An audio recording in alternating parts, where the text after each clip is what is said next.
ఓం నమ శివాయ. శివబాబా స్మృతిలో ఉన్నారా? భారత్ మాతా శివశక్తి అవతార్. ఓం పితాశ్రీ బ్రహ్మబాబా వాణి ప్రభాత పాఠము తేదీ 25/8/2026 పూర్వ తేదీ 20/8/2020. ప్రియమైన పిల్లలు, కర్మాతీత స్థితి అంటే ఈ దేహం నుంచి మరణించినట్లుగా మారిపోవడము, అంటే మరణం యొక్క భయాన్ని తొలగించుకోవడము, ఈ దేహంలో ఉంటూ కూడా తమను తాము ఆత్మగా భావించడము, అలాగే ఈ శరీరము నాది, ఇక్కడ నేను కేవలము కర్తవ్యాన్ని నిర్వహించడానికే వచ్చాను అని ఆలోచించాలి. ఇలాంటి స్థితి తయారు కావడమే కర్మాతీత స్థితి. బాబాని అడిగారు, అనుకోకుండా పొరపాటును ఎవరైనా ఏదైనా మాట్లాడారనుకోండి, కానీ వాళ్ళ ఉద్దేశం చెడుది కానప్పుడు ఎదుటి వ్యక్తి ఆ ఉద్దేశాన్ని అర్థం చేసుకోలేక అలా మాట్లాడిన వ్యక్తిని తప్పుబట్టినట్లయితే ఆ కర్మ ఏమవుతుంది? బాబా చెప్తున్నారు, పిల్లలు, దాని లెక్క ఎక్కువ అని చెప్పలేము. ఎందుకంటే అక్కడ ఇద్దరి మధ్యన అపోహ చోటు చేసుకుంది. మీ మాటల వల్ల ఎదుటివారికి బాధ కలిగిందని మీకు తెలిస్తే వారితోనే విషయాన్ని స్పష్టం చేయండి. అలా వీలు కాకపోతే ప్రశాంతంగా కూర్చొని కళ్ళు మూసుకొని ఆ ఆత్మను ఎదురుగా ఉన్నట్లుగా భావించి క్షమాపణ కోరండి. అప్పుడు మీ వైపు నుంచి కలిగిన భారమంతా కూడా తేలికైపోతుంది. సరేనా? మరొకరు అడిగారు, శరీరం వదిలివేసిన తర్వాత కూడా కర్మల లెక్కలేమైనా మిగిలిపోతాయా? కర్మాతీత స్థితి యొక్క అసలైన అర్థం ఏమిటి? బాబా చెప్తున్నారు, చూడండి పిల్లలు. తండ్రి చెప్పేది ఏమిటంటే, తండ్రి చెప్పే ఒక్క వాక్యానికి పదానికి చాలా అర్థాలుంటాయి. ఇప్పుడు ఓంకారం యొక్క అర్థం ఏం చెప్పారని అడుగుతారు. తండ్రి ఈరోజు మీకు ఒక మాట చెప్తారు, రేపు రెండవ మాటను చెప్తారు, ఎల్లుండి మూడవది చెప్తారు, నాలుగవది కూడా చెప్తారు. ఒక విషయం మీద శాశ్వతంగా ముద్ర వేయరు కదా. బయట ప్రపంచంలో కూడా మీరు చూస్తూ ఉండవచ్చు. ఉదాహరణకి ఏదైనా వస్తువును తీసుకోండి, దానిని ఏమంటారు? వస్త్రం అని అంటారు.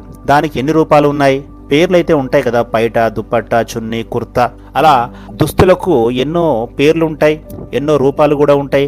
అలాగే ఒక పదానికి చాలా అర్థాలు ఉంటాయి.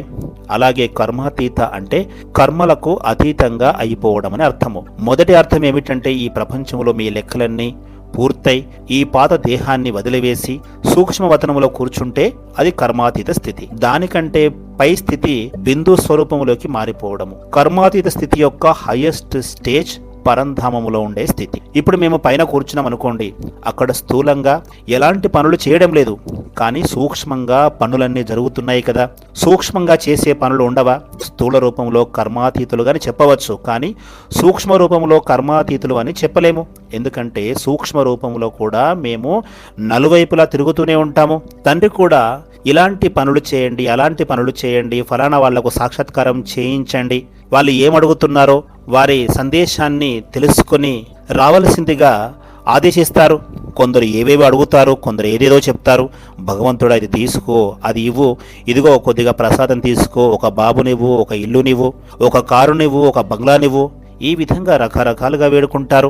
రోజంతా మేము కూర్చొని వినేది ఇదే కదా. అందరి దగ్గరికి వెళ్లాల్సి వస్తుంది. దేవాలయాలు, గురుద్వారాలు, చర్చిలు, మసీదులు, అన్ని స్థానాల్లోకి వెళ్తాము. కొందరు తిడతారు, కొందరు ప్రేమిస్తారు. పిల్లల మధ్యలో అడిగారు, బాబా మీరు తదాస్తు అని వారికి చెప్పి వస్తారా? బాబా చెప్తున్నారు, అలాంటిదేమీ లేదు. తదాస్తు చెప్పే పని తండ్రిది. మా పని కేవలము వినడం మాత్రమే. విన్న సమాచారాన్ని తండ్రికి తెలియచేయడము. బాబా అక్కడ ఇలా జరుగుతోంది అని చెప్పడము. అంటే మరొకరు అడిగారు, బాబా మీ పని చిత్రగుప్తుడు చేసే పనేనా? బాబా చెప్తున్నారు, అవును. కొందరు పిల్లలు ఏ విధంగా ఉంటారంటే, ఒకసారి తిడతారు, ఒకసారి కోపగించుకుంటారు, ఇంకోసారి ప్రేమిస్తారు, కాసేపు గొడవ పడతారు, మళ్ళీ కాసేపు ప్రేమిస్తారు, మళ్ళీ గొడవ చేస్తారు. ఈ విధంగా కొనసాగుతుంది. ఒకసారి మీరు ఆలోచించండి.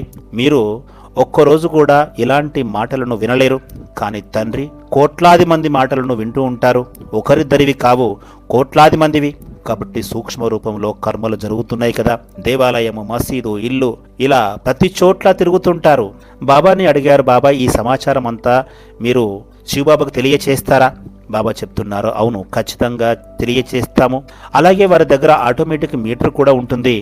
ఆటోమేటిక్ మీటర్ అంటే చెవులు లేకపోయినా వింటారు, నోరు లేకపోయినా తదాస్తు అంటారు, చేతులు లేకపోయినా కర్మలు చేస్తారు, కళ్ళు లేకపోయినా చూస్తారు. ఇప్పుడు మేము వింటున్నాం, అంతటా తిరుగుతున్నాం, తండ్రి చెప్పిన విషయాలను చూసి వస్తున్నాము, చేసి వస్తున్నాము, అంతే కదా. ఇక కర్మాతీత స్థితి అంటే ఈ దేహం నుంచి మరణించిన స్థితిని చేరుకోవడము. అంటే ఈ దేహంలో ఉంటూ కూడా తనను తాను ఆత్మగా అనుకోవడము, అలాగే ఈ దేహము నాది, నేను ఇక్కడికి ఈ పనులు చేయడానికి వచ్చాను అని ఎప్పుడూ కూడా స్మరణ చేసుకోవడము, ఇలాంటి స్థితిని తయారు చేసుకోవడము.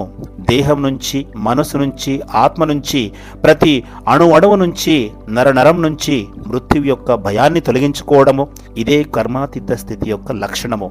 ఇంకా చాలా ఉన్నాయి. సమయాన్ని బట్టి తండ్రి ఒక్కొక్క విషయాన్ని తెలియచేస్తారు. బాబాని అడిగారు, సూక్ష్మవతనంలో ఉండే స్థితిని సంపూర్ణ స్థితి అని అంటారా? ఇప్పటికీ బ్రహ్మబాబా సంపూర్ణంగా కాలేదు అని మీ గురించి ఎవరెవరో ఏదో అంటూ ఉంటారు. ఇది నిజమేనా బాబా? బాబా చెప్తున్నారు, పిల్లలు, సంపూర్ణత అంటే అర్థమేమిటి? ఈ కర్మక్షేత్రానికి అతీతంగా వెళ్ళిపోవడము, ఇక్కడ జరిగే పాపపుణ్యాలకు అతీతంగా ఎదగడము, అది వేరే స్థితి. ఇక రెండవది సంపూర్ణత అంటే సూక్ష్మ స్థూల విషయాలన్నింటినీ ముగించి బిందు స్వరూపంలోకి మారిపోవడము. ఇది హైయెస్ట్ సంపూర్ణత. పిల్లలు, సంపూర్ణతకి కూడా చాలా అర్థాలున్నాయి. ఒక సంపూర్ణత సూక్ష్మవతనానికి సంబంధించి, ఇంకొకటి పరంధామానికి సంబంధించినది. పరంధామం యొక్క సంపూర్ణత ఇప్పటికీ కలగలేదు, కానీ సూక్ష్మవతన సంపూర్ణత పూర్తి స్థాయిలో వచ్చేసింది. అత్యున్నత సంపూర్ణ స్థితి పరంధామానికి చెందినదే. దాని తర్వాత మళ్ళీ జన్మ తీసుకుని కిందికి వస్తాము. పరంధామానికి చేరుకున్నప్పుడు ఈ జన్మల రీలంతా పూర్తిగా సమాప్తమైపోతుంది. ఆ తర్వాత తమ 84 జన్మల రోల్ ప్లే చేయాల్సి వస్తుంది. అందుకే కొందరు పిల్లలు ఏమంటున్నారు, అయ్యో ఇప్పటి వరకు కూడా బ్రహ్మబాబా సంపూర్ణంగా మారలేదు అని అంటున్నారు. పిల్లలు, మీరు తండ్రి గురించి ఆలోచించడం మానుకొని మిమ్మల్ని మీరు సంపూర్ణంగా తయారు చేసుకోవడంలో నిమగ్నం కావాలి. మీ స్థితిని తయారు చేసుకోండి. దేహం వదిలిన తర్వాత కూడా కొందరు పిల్లలు తిడుతూనే ఉంటారు, తెలియదు ఈ వృద్ధుడు ఎక్కడి నుంచి వచ్చాడో, తనను తాను బ్రహ్మ అని చెప్పుకుంటున్నారు, అసలైన బ్రహ్మను నేనే, వీరెక్కడి బ్రహ్మ అని అనుకుంటూ ఉంటారు. కొందరైతే తమను తామే బ్రహ్మగా చెప్పుకుంటారు. బాబా ప్రశ్నిస్తున్నారు, ఒకవేళ నీవు బ్రహ్మవైతే తండ్రి ఏమని చెప్పారు? తర్వాత జన్మ కృష్ణుడిదని చెప్పారు కదా. తండ్రి పదే పదే చెప్తున్నారు, బ్రహ్మ యొక్క చివరి 84వ జన్మ ఇది అని. అంతే కదా. మీరు మురళిని నిజమని నమ్మితే ఇది కూడా చదవండి. కానీ దీనిని ఎందుకు చదవరు? విష్ణు సో బ్రహ్మ, బ్రహ్మ సో విష్ణు అని కూడా చెప్తారు కదా. విష్ణువు నాభి నుంచి ఎవరు వచ్చారు? బ్రహ్మ వచ్చారు. మధ్యలో ఇంకెవరైనా ఉన్నారా? లేరు కదా. కొందరు ఏమని చెప్పుకుంటున్నారు? బ్రహ్మ దేహాన్ని వదిలివేశారు, ఇప్పుడు నేనే ఆ బ్రహ్మను, ఆ బాబాను అని చెప్పుకుంటున్నారు. మీరు విన్నారు కదా, నేరుగా బ్రహ్మనాభి నుంచి విష్ణువు వస్తారు అని. మధ్యలో ఇంకెవరు రారు. మధ్యలో ఉన్న వాళ్ళని ఎక్కడైనా చూపించారా? తమను తాము బ్రహ్మ అని ఎందుకు చెప్పుకుంటున్నారు? అలాంటి పిల్లలను తండ్రి ఏమని అంటారు? బుద్ధిహీనులు అని అంటారు. బుద్ధిహీనులే కాదు, డబుల్ బుద్ధిహీనులు. ఎందుకంటే వారు పూర్తి జ్ఞానాన్ని తెలియచేయలేరు. ఒకవైపు నిందిస్తూనే మరోవైపు అతని జ్ఞానాన్ని తెలియచేస్తారు. బిజినెస్ కూడా ఆ బ్రహ్మ పేరు మీదుగానే చేస్తారు. మళ్ళీ వారినే తిడతారు. మీ సొంత జ్ఞానాన్ని చెప్పి చూపించండి. మీ సొంత కంపెనీలో తయారు చేసిన సరుకును అమ్మి చూపించండి. అప్పుడు మీరు సరైన వారు అని చెప్పవచ్చు. తండ్రి కూడా మీ ముందు నమస్కరిస్తారు. కానీ తండ్రి సరుకునే వాడుతారు, మళ్ళీ తండ్రినే నిందిస్తారు. తమను తాము కంపెనీ ఓనర్ల వలె చెప్పుకుంటారు. చూడండి పిల్లలు, వాళ్ళు ఎలాంటి ఓనర్లు? మీరే స్వయంగా తయారు చేసి అమ్మండి. ఆ మురళి ఎవరిది? ఆ జ్ఞానం ఎవరిది? మరి అలాంటప్పుడు మిమ్మల్ని మీరు బ్రహ్మ అని ఎందుకు చెప్పుకుంటున్నారు? అలా చెప్పుకునేవారు దొంగలే కదా. అవును, దొంగలే అవుతారు. వాటిని దొంగిలించి ఎందుకు అమ్ముతున్నారు? మీరు స్వంతంగా సంపాదించి అమ్ముకోండి. సొంత షాపును తెరిచి అమ్మండి. కానీ సమర్పణ భావన అని దేన్ని అంటారు? నేను తండ్రి పరిచయాన్ని నలువైపులా వ్యాపింపచేయాలి, తండ్రి సందేశాన్ని ఇవ్వాలి, నేను నిమిత్తం మాత్రమే అలా అని ఆలోచించడమే సమర్పణ భావన అవుతుంది. అంతేగాని మిమ్మల్ని మీరు బ్రహ్మ అని ఎందుకు చెప్పుకుంటున్నారు? కొందరు తమను తాము లక్ష్మి అని, కొందరు తమను తాము రాధ అని, ఇలా మమ్మ అని చెప్పుకుంటున్నారు. దీనిని ఏమంటారు? తండ్రి కోరుకునేది ఏమిటంటే, మీరు చేయండి, ఏం ప్రాబ్లం లేదు, సరుకు అమ్మండి, కానీ సమర్పణ కావాలి. బాబా ఈ జ్ఞానం మీది, ఈ మురళి మీది, మేము కేవలం నిమిత్తం మాత్రమే. మేము మీ పరిచయాన్ని నలువైపులా వ్యాపింపజేస్తాము, తండ్రి సందేశాన్ని మాత్రమే ఇస్తున్నామని చెప్పండి. కానీ పిల్లలు జ్ఞానాన్ని ఇటు అటు తిప్పి చెప్తున్నారు. బాబా చెప్పినవి 2 లైన్లు అయితే తమవి అందులో 10 లైన్లను కలిపి చెప్తున్నారు. అలాంటప్పుడు దానిని చదవడం ఎందుకు? మురళిని పక్కన పెట్టి మీకు తెలిసిందే చెప్పండి. తండ్రి జ్ఞానంతో మీరు మిక్స్ చేయకండి. మీ దగ్గర ఎంత సత్యమైన సరుకు ఉన్నదో అప్పుడు తండ్రి చూస్తారు. అందరూ కల్తీ సరుకుని అమ్ముతున్నారు. ఏం చేస్తాం? ప్రపంచమే కల్తీగా మారిపోయింది. అలాంటి పిల్లలకు ఇప్పుడు ఏమని చెప్పగలుగుతాం? కేవలము శుభభావన మాత్రమే ఉంచగలుగుతాము. అర్థం చేసుకోండి పిల్లలు, జాగ్రత్తగా ఉండండి. ప్రేమతో తండ్రిని స్మృతి చేయండి. అసలైన సరుకుని అమ్మండి, కల్తీని పక్కన పెట్టేసేయండి. అలాంటప్పుడే మీకు ఏదో ఒక పదవి తప్పకుండా లభిస్తుంది. సరైన పిల్లలు, ఇంకా ఛాన్స్ ఉంది. ఫుల్ ఛాన్స్ ఉంది, పరివర్తన కండి. బాబాని అడిగారు. బొంబాయిలో ఒక సోదరుడు ఉన్నారు. ఇంతకు ముందు వారిలో బాబా యొక్క అనుభూతి కలిగేదట, ఇప్పుడు అనుభూతి కలగడం లేదు అని చెప్తున్నారు. దీనిని ఏమంటారు? బాబా చెప్తున్నారు, సరే మొదట బాబా యొక్క అనుభవం కలిగేదా, ఇప్పుడు అవడం లేదా? ఇప్పుడు బాబా వెళ్ళిపోయారా? బాబా ఎక్కడికి వెళ్ళారు? పిల్లలు, ప్రతి బిడ్డను కలిసేవారే తండ్రి. ప్రతి ఆత్మకు ఒక స్థితి ఉంటుంది. ఆత్మ తండ్రిని ఎంతో ప్రేమతో గుర్తు చేసుకున్నప్పుడు తండ్రి ఆ ఆత్మకు అన్ని శక్తులను ఇవ్వరా? తప్పకుండా ఇస్తారు. తండ్రి అనుభవం కూడా చేయిస్తారు. కానీ మెల్లమెల్లగా ఆత్మిక స్థితి సతోప్రధానం నుంచి రజోప్రధానము, ఆ తర్వాత తమోప్రధానంగా కిందికి దిగిపోతే అప్పుడు ఏం జరుగుతుంది? అన్ని శక్తులు వచ్చినప్పుడు తండ్రి పరీక్షించడానికి అహంకారాన్ని కూడా తోడుగా పంపుతారు. అవి జంటగా వస్తాయి.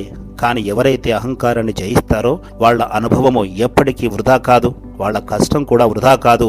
తండ్రి ప్రేమ తప్పకుండా అనుభూతి అవుతుంది. కానీ అహంకారం వచ్చినప్పుడు పిల్లలు, శక్తులన్నీ కూడా సమాప్తమైపోతాయి. అంతే కదా, రెండు ఒకేసారి వస్తాయి. కానీ మీరు అహంకారాన్ని జయించి మీ శక్తులను పవర్ఫుల్ గా ఉంచుకొని ఆత్మిక స్థితిని అనుభూతి చెందితే అది మీ మీద భారం కాజాలదు. అందుకే అహంకారం వచ్చింది, శక్తులు వెళ్ళిపోయాయి, దాంతో అనుభూతి కూడా కలగడం లేదు. ఇప్పుడు అసలైన తండ్రి వచ్చారు, అసలైన డైమండ్ వచ్చింది. ఇక అక్కడ శక్తి ఎలా ఉంటుంది? అన్ని శక్తులను ఒకే చోటుకి చేర్చే డైమండ్ ఇక్కడికి వచ్చినప్పుడు ఆటోమేటిక్ గా శక్తులన్నీ అక్కడి నుంచి వెళ్ళిపోతాయి కదా, అవన్నీ ఒకే చోట పోగవుతాయి. అప్పుడు ఒకే భాష, ఒకే రాజ్యం, ఒకే భారత్ తయారవుతుంది. ఏకత్వ నినాదం మారుమోగుతుంది. కాబట్టి ఇప్పుడు ఏకం చేసే పనిని తండ్రి చేస్తున్నారు. అవును, ఒకవేళ అహంకారం రాకపోతే ఆ బిడ్డ ఖచ్చితంగా తండ్రి దగ్గరికి వస్తారు. అహంకారము ఆ పిల్లవాడిని రానివ్వదు, గట్టిగా పట్టుకొని ఆపేస్తుంది. నాకంటే పెద్ద జ్ఞాని ఎవరు లేరు, ఎందుకంటే నాలో బాబా వచ్చేవారు, నా ద్వారా అనుభూతి కలిగేది, అందుకే నేను వెళ్ళను అని ఆ అహంకారమే అతన్ని బంధించి ఉంచుతుంది. ఎప్పుడైతే ప్రేమ ఉప్పొంగుతుందో, శక్తి ఉప్పొంగుతుందో, ఇదిగో బాబా నేను వచ్చేస్తాను, మీ ప్రియమైన బిడ్డను వచ్చేస్తాను, మీ గారాబాల బిడ్డను అహంకారాన్ని వదిలి వచ్చేస్తాను అని చెప్తారు. అప్పుడు తండ్రి కూడా మంచిది, వచ్చావా ఓ నా ప్రియ సంతానమా అని బాబా అంటారు. కాబట్టి ఏది ఏమైనప్పటికీ బాబా మీరు మాత్రమే నాకు కావాలి, మీ ప్రేమ మాత్రమే నాకు కావాలి, మీ సర్వశక్తులు నాకు కావాలి. ఆ శక్తులతో పాటు అహంకారం రాకూడదు అని మీరు అనుకోవాలి. ఎందుకంటే అహంకారం వస్తే అవును నన్ను అలా అంటావా అని తల ఎగరేస్తారు, రొమ్ము విరుస్తారు. కానీ నమ్రత స్థితి ఎలా ఉంటుందంటే, పరిస్థితి ఎలాంటిదైనా కూడా దానిని పూలవర్షంగానే భావిస్తారు. పూలవర్షం ఎలా ఉంటుంది? అటువైపు నుంచి ముళ్ళు విసిరినా కానీ అవి మీ దగ్గరకు వచ్చేసరికి అవి పూలుగా మారిపోతాయి. ముళ్లను పూలుగా మార్చడము తండ్రి యొక్క పని. ఒకవేళ మీరు కూడా అవునా నన్ను అలా అన్నాడా అని ఆలోచిస్తుంటే మీరు నేరుగా ముళ్లను మీ మీద మీరే వేసుకుంటున్నట్టు లెక్క. తండ్రి వాటిని పూలుగా మార్చే ఛాన్స్ ఇవ్వడం లేదు. అప్పుడు బాబా ఏమంటారు? ముళ్లను అనుభవించండి అని అంటారు. తండ్రికి పూలుగా మార్చే అవకాశం ఇవ్వండి. కాబట్టి ఎవరైనా ఏమైనా అననివ్వండి, మీరు ప్రేమపూర్వకంగానే వినండి, చూడండి, అదే విధంగా ఆలోచించండి. ఇక్కడి నుంచి ముళ్ళు పైకి వెళ్ళినప్పటికీ పైనుంచి తండ్రి తన సర్వశక్తులను ఒడ్డి వాటిని పూలుగా మారుస్తారు, నా ఆత్మపై కురిపిస్తారు. నా పైన పూలవర్షం కురుస్తోంది, నేను పూలవర్షంలో స్నానం చేస్తున్నాను. ఒక్కొక్క పుష్పం నుంచి ఎన్నో శక్తులు వస్తున్నాయి, పరిమళం వస్తుంది. ఆ ఆత్మిక సువాసనలో నేను స్నానం చేస్తున్నాను. ఆ సువాసన నలువైపులా వ్యాపిస్తోంది. ఇలా ఆలోచించాలి. ఎక్కడైతే తండ్రిని మధ్య నుంచి తీసివేస్తారో అక్కడ ముళ్ళు గుచ్చుకుంటూనే ఉంటాయి. భీష్మ పితామహుడిని కత్తులతో కాకుండా బాణాలతో చెయ్యపై పడుకోబెట్టారు అంటారు కదా, అవి మాటలనే బాణాలు. సాధారణంగా ఎవరైనా అలాగే చేస్తారా? అవి మాటల బాణాలు మాత్రమే. మీరు మీ హృదయాన్ని తెరిచి నా పైన దాడి చేయండి అన్నట్లుగా మీరు నిలబడి ఉంటారు. అలాంటి సందర్భంలో ఎదుటివారు బాణాలు సంధిస్తారు, మీ దేహాన్ని ఛిద్రం చేస్తారు. ఎందుకంటే మీ మధ్య నుంచి తండ్రిని పక్కకు తప్పించేశారు. తండ్రిని పక్కకు తప్పిస్తే అక్కడ ఉండేవన్నీ కూడా ముళ్ళే కదా. అదే అర్జునుడి వైపు బాణం వచ్చినప్పుడు ప్రతి ముళ్ళును కూడా తండ్రి పుష్పంగా మార్చేశాడు. ఎందుకంటే వారి సారథి ఎవరు? అంతటి పెద్ద పెద్ద యోధులు, మహారథులు కూడా ఓడిపోయారు. ఎందుకు? ఎందుకంటే తండ్రిని పక్కన పెట్టేశారు కాబట్టి. అర్జునుడు ఎందుకు గెలిచాడు? ఎందుకంటే అతని సారథి తండ్రి కాబట్టి. పిల్లలందరూ ఎవరు? అర్జునులే కదా. అర్జునుడు ఎప్పుడు ఏమిటి, ఎందుకు, ఎలా అని ప్రశ్నించడు. కేవలము మాట మాత్రమే వింటారు. వాసుదేవ మీ ఆజ్ఞ, మీరు ఏది చెప్తే అది చిత్తం, పదండి అని అంటారు. వాసుదేవుడు పదండి, నేను రథాన్ని ఇటువైపు తీసుకువెళ్తున్నాను, వస్తారా అని అంటే అయ్యో అటువైపు చెట్లు పొదలు ఉన్నాయి కదా అని అర్జునుడు ఎప్పటికీ కూడా అనరు. అలాగే మీరు కూడా బాబా మీరు ఎక్కడికి తీసుకువెళితే అక్కడికి వస్తాము, అంతే నిశ్చింతగా నిర్భయంగా ఉండాలి. ఇక తండ్రికి కూడా తెలుసు, ఆ రథానికి కూడా తెలుసు, తండ్రి నావకు కూడా తెలుసు, మీకు ఇంకా ఏమి తెలియదు. ఇదే నిజమైన ప్రేమ. అలా ఉన్న ఉన్న సంతానమే ఈ ప్రపంచంలో నిర్భయ చక్రవర్తిగా మారి ఎగరగలుగుతారు. ఇలా జరగాలి, ఇలా జరగకూడదని ఆలోచించకండి. తండ్రి పైన వదిలివేయండి. సారథి ఎలా చెప్తే అది చేయండి. బాణం ఎక్కడ వేయాలి, విల్లు ఎక్కడ గురిపెట్టాలి, ఏం చేయాలి మీరు తండ్రిని గుర్తించారు కదా, తండ్రి అని తెలుసుకున్నారు కదా. ఇక మీ బుద్ధిని ఉపయోగించడం ఆపండి. ఎక్కడైతే మీ సొంత బుద్ధిని ఉపయోగించారో అక్కడ నష్టం జరుగుతుంది. సరైన పిల్లలు, మళ్ళీ కలుద్దాం. వరదానము: బేఫికర్ భవ. తండ్రి తోడుగా ఉన్న చోట ఎవరూ ఏమీ చేయలేరు. ఎవరైనా గొడవ చేసినా అలాంటి వారు కూడా మెల్లమెల్లగా శాంతించి చల్లబడిపోతారు. అందుకే ఎప్పుడూ నిర్భయంగా నిశ్చింతగా ఉండండి.